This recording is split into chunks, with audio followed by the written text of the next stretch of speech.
மாவட்டத்தினுடைய திட்ட இயக்குனர் அவர்களே, இந்த நிகழ்வில் எனக்கு முன்னால் நல்லதொரு உரையாற்றி அமர்ந்திருக்கக்கூடிய வேலூர் சட்டமன்ற உறுப்பினர், மாநகர கழகத்தினுடைய செயலாளர் அண்ணன் பா கார்த்திகேயன் அவர்களே,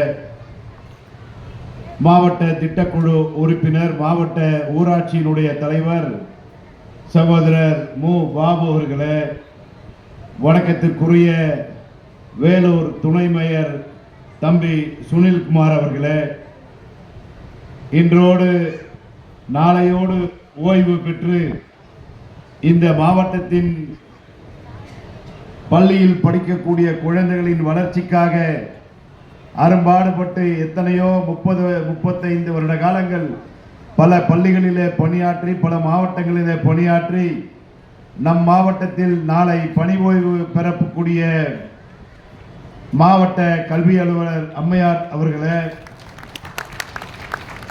நாங்கள் இங்கே வந்த பொழுது வருகை தந்திருக்கக்கூடியவர்கள் எப்படி இருக்க வேண்டும், 100 ஆண்டுகள் எப்படி வாழ வேண்டும் என்பதை நாங்கள் சொன்னால் நீங்கள் கேட்பீர்களா என்று சொன்னால், இவன் என்ன பெரிய டாக்டரா அப்படின்னு நினைப்பாங்க.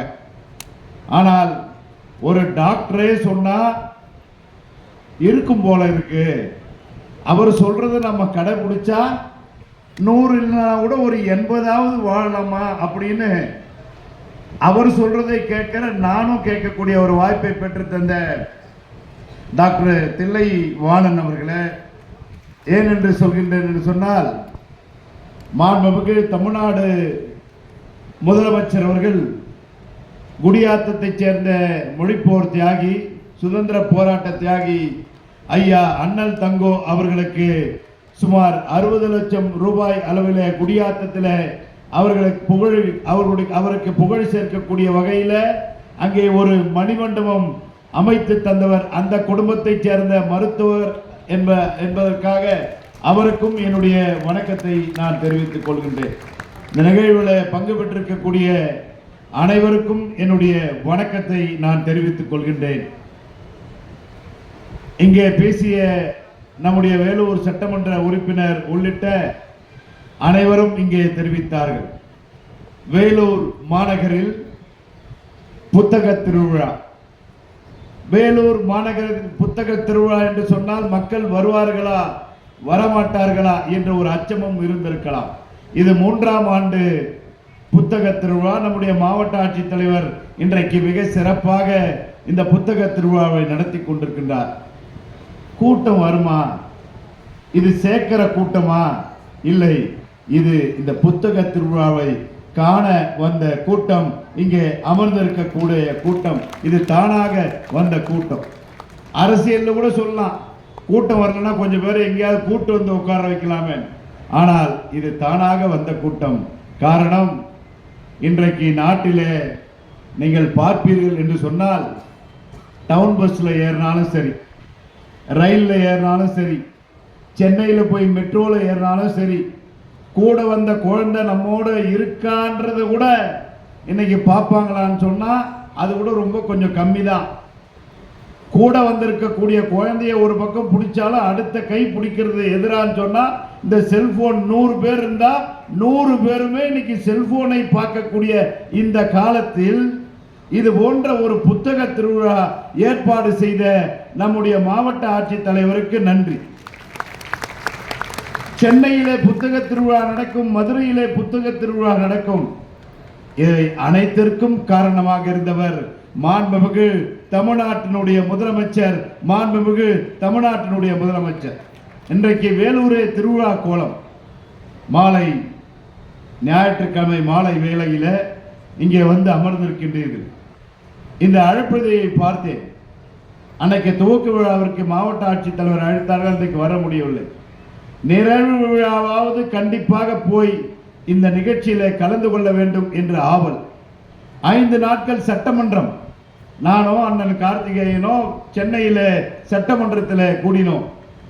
மாலைன்னா வர முடியாது. நாங்க தொடர்ந்து இந்த வாட்ஸ்அப், ஃபேஸ்புக் பார்க்கக்கூடிய பழக்கம்.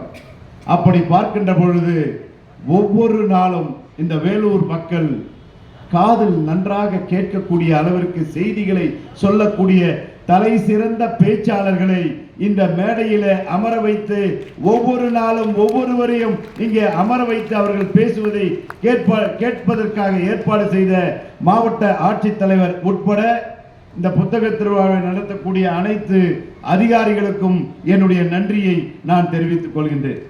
இப்ப கூட இந்த அழைப்பதியை பார்த்து கொண்டிருந்தேன். அழைப்பதியை பார்க்கின்ற பொழுது முனைவர் பர்வின் சுல்தானா அவர்கள் இங்கே பேசப் போகின்றார்கள் என்று சொன்னார்கள். ஒரு வார காலத்திற்கு முன்பாக அவரை பார்த்து பேசக்கூடிய ஒரு வாய்ப்பு என்னை அறிமுகம், அவங்களும் நமக்கு தெரியும், நம்மள அவங்களுக்கு தெரியுமான்னு தெரியாது. அப்போ சொன்னேன், என் வைஃப் உங்க ரொம்ப ஃபேன்மா அப்படின்னு.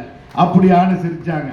இன்னைக்கு என் வைஃப் இங்கே இருந்திருந்தா கண்டிப்பாக அந்த அம்மா கொண்டு வந்து உட்கார வச்சு அவங்க பேசுகிறாங்க கேட்பேன். எப்படி அவங்க ஃபேன்? அவங்க நேரில் பார்த்தாங்கன்னா இல்லை, தினம் தினம் நம்ம ஆளுங்க இன்ஸ்டாகிராம் ஃபேஸ்புக்கில் பல பேச்சாளர்களை பேசும்போது கேட்டு அதிலேயே ஐக்கியமாகி விடுவார்கள். அப்படி இங்கே முனைவர் பர்வின் சுல்தானா அவர்கள் கடிகாரம் ஓடும் முன் ஓடு என்கின்ற தலைப்பிலே இங்கே பேச வருகை தந்திருக்கின்றார்கள். அவருடைய பேச்சையும் நீங்கள் கேட்க வேண்டும். 3 நாட்களுக்கு முன்பாக நான் சென்னையில் நம்ம இவரை பார்த்தேன், லியோடி அண்ணன் லியோடியை சென்னையிலே பார்த்தேன். என்கிட்ட சொன்னார், நீங்க 4ஆம் தேதி ஒடுகுத்தூர்ல பேச போறீங்கன்னு. இல்லை இல்லை, நான் இன்றைக்கே வேலூரில் மாலை பேச போகின்றேன் என்று சொன்னார். அவரும் வந்து ஒவ்வொரு நாளும் மாலையில இந்த பட்டியலை பார்க்கின்ற பொழுது மிக அருமையான பேச்சுக்களை இங்கே நம்முடைய மாவட்ட மக்களுக்கு தந்திருக்கின்றார்கள். ஒன்றை நீங்கள் புரிந்து கொள்ள வேண்டும். கடந்த முறையும் நான் இதே புத்தக திருவிழாவில் பேசினேன். நம்முடைய குழந்தைகளுக்கு புத்தகம் வாசிப்பதற்கு நீங்கள் கற்றுத்தர வேண்டும். எல்லாமே இப்போ இன்ஸ்டாகிராம் வாட்ஸ்அப்லேயே வந்துருச்சு. என்ன வந்துருச்சுன்னு சொன்னால் ரீல்ஸில் வரும். அந்த ரீல்ஸ் பார்க்கின்ற பொழுது 2 தாய் தந்தையர்கள் செல்போன் பார்க்குறாங்க. செல்போனை எடுத்து கீழே வச்சுட்டு குழந்தை வரும்போது புக் எடுக்கிறாங்க.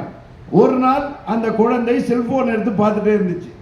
2வது நாள் தாய் தந்தையர்கள் புத்தகத்தை வாசிக்கின்ற பொழுது, ஓஹோ நம்மளும் தான் புக் எடுத்து படிக்கணும்னு சொல்லி அந்த குழந்தை தானாகவே புத்தகத்தை எடுத்து படிக்கக்கூடிய அந்த வாய்ப்பை அந்த தாய் தந்தையர்கள் ஏற்பாடு செய்கின்றார்கள். இதெல்லாம் இன்ஸ்டாகிராமில் வருது.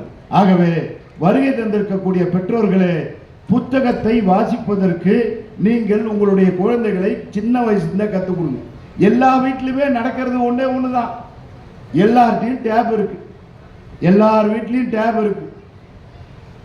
குழந்தை பிறக்குது, மாதம், 2வது மாதம், 3வது மாதம், 4வது மாதம் குழந்தை தவழுது. தழுவும் போது சாப்பாடு முட்டி போட்டு போகுது, சாப்பிடணும். நம்மளுக்கு தான் ரொம்ப வேலையாச்சே, யாரை தப்பா நினைச்சதா ஓட்டுக்கிட்டு போடாம போடுறோம்பா. நான் உள்ளதை சொல்கின்றேன். கொஞ்சம் வேலைகள் அதிகமாக இருக்கும்போது அந்த டேப்பை கையில் கொடுத்துட்டு ஒரு கிண்ணத்தில் பிசைஞ்சு வச்சுட்டு சற்று ஏறக்கூடிய, எங்கள் வீட்டில் நடக்கிறத தான் நான் சொன்னேன், உங்கள் வீட்டில் நடக்கிறது எதையும் நான் சொல்லலை. 1.5 மணி நேரத்திற்கு பிசைஞ்சு வச்ச சாதத்தையோ பிசைஞ்சு வச்ச டிஃபனையோ அந்த குழந்தைகிட்ட ஒரு டேப்பை கொடுத்துட்டு நம்ம கடமை. இப்படி போகும்போது ஒரு வாயில் ஒரு ஊட்டு, அடுத்து ஒரு ஊட்டு, அதில் என்ன ஊந்துச்சுன்னா, என்ன பூச்சி ஊந்துச்சா, பொட்டு ஊந்துச்சா, தூசு ஊந்துச்சான்னு எந்த குடும்பத்திலேயாவது பார்க்குறோமான்னா சத்தியமா யாரும் அதை பார்க்க மாட்டோம். 1 மணி நேரத்தில் அந்த குழந்தைக்கு அதை ஊட்டி விடக்கூடிய அந்த வேலையை தான் செய்கிறோம். இது நமக்கு ஈஸியா போயிடுச்சு. அருமை சகோதரர்களே, நான் இன்னைக்கு கண்ணாடி போட்டிருக்கேன். நான் இந்த கண்ணாடியை போட்டு படிக்கலன்னு சொன்னா எனக்கு எழுத்துக்கள் தெரியாது. அண்ணன் கார்த்திகேயன் என்னோட 5 வருஷம் பெரியவர், என்னோட 5 வருடம் பெரியவர். அண்ணன் கார்த்திகேயன் சட்டமன்ற உறுப்பினர். அவர் கண்ணாடி போடல. அவர் கண்ணாடி போடாததுக்கு காரணம் என்னன்னு சொன்னா, அவர் ஃபேஸ்புக் வாட்ஸ்அப் எல்லாம் பார்க்க மாட்டார். நான் மாவட்ட செயலாளர், இங்க என் சகோதரன் பாபு இங்கே அமர்ந்திருக்கார். அவரும் பார்த்தா கண்ணாடி போடல. கேட்பேன், ஏப்பா கட்சியில் இது மாதிரி ஒரு நிகழ்ச்சி சொல்லியிருக்காங்களே, உங்களுக்கு வாட்ஸ்அப் அனுப்பிச்சிருக்கேன் பார்த்தியான்னு. இவரை கேட்பேன், நான் பார்க்கலன்னு 2 நாள் பார்த்துருக்க மாட்டார். எப்பவுமே பார்க்காதால யாருன்னா நம்ம அண்ணன் கார்த்திகேயன். நான் போன் பண்ணி அண்ணா இந்த நிகழ்ச்சி ஒன்று இருக்கு கட்சியில் அமைச்சிருக்காங்க பாருன்னா இருப்பா நான் நெட்டு ஆன் பண்றேன்னு சொல்லி ஆன் பண்ண பிறகு அவர் வாட்ஸ்அப்பை பார்ப்பார். இன்னைக்கு புரிந்து கொள்ளுங்கள், உதாரணத்துக்கு சொல்கின்றேன், அவர் என்னை விட 5 வருடம் மூத்தவர். அவர் கண்ணாடி அணியவில்லை, ஆனால் அவரோட 5 வருஷம் சின்னவன். நான் கண்ணாடி போட்டிருக்கேன். ஏண்டா காரணம் சொன்னா, அருமை சகோதரர்களே, அடிமைப்பட்டு விட்டோம், அடிமைப்பட்டு விட்டோம். எதற்கடா அடிமைப்பட்டோம் சொன்னா, இப்போ என் போனு 5 நிமிஷம் 8 நிமிஷம் பேசும்போது அங்க இருக்கு. நான் இங்க இருந்து போவேன். நான் இங்க இருந்து போன பிறகு என் மைண்ட் என்ன சொல்லுன்னு சொன்னா, அந்த போனை எடு, அந்த வாட்ஸ்அப்பை பாரு, அந்த இன்ஸ்டாகிராம் பாரு, இது எல்லாத்தையும் பாரு பாரு என்று நான் செய்யவில்லை. என்னுள் இந்த மூளை சொல்கின்றது அதை பார் என்று. இப்போ வரையும் பார்க்கலாம், தப்பே கிடையாது. 2 வருட காலத்திற்கு முன்பாக நான் நினைத்தேன், மனசுல நினைச்சுக்கிட்டேன், நாம உறுதியான ஆளு. ஆம், நாம உறுதியான ஆளு, உறுதியோடு இருப்போம். 8 மணிக்கு மேல இந்த செல்போன் என்ற ஒரு கர்மத்தை தொடவே கூடாதா அப்படின்னு நினைச்சேன். இருந்தேன் 8 மணிக்கெல்லாம் நெட் ஆஃப் பண்ணிட்டு வாட்ஸ்அப் ஃபேஸ்புக் பார்க்க கூடாதுன்னு இருந்தேன். போவும் கை பார்க்க மாட்டேன், போவும் கை பார்க்க மாட்டேன். நாள் 1, நாள் 2, நாள் 3, நாள் 4, மனதாவது உறுதியாவது எறா போன ராத்திரி 12:30 மணிக்கும் பாடுறா போன அப்படின்னு சொல்லி. அருமை சகோதரர்களே, தலைவர் கலைஞர் ஒரு நாளைக்கு 4-5 மணி நேரம் தான் உறங்குவார் என்று சொல்வார்கள். அன்னைக்கெல்லாம் ஃபேஸ்புக் இதெல்லாம் கிடையாது. அன்றை நாட்டு மக்களுக்காக சிந்தித்து சிந்தித்து இரவு வரை காத்திருந்தவர் தலைவர் தளபதி. ஆனால் நாங்கள் சொல்கின்றோம், 1 மணி வரை கூட இந்த போனை தான் பார்த்துருக்கோம்.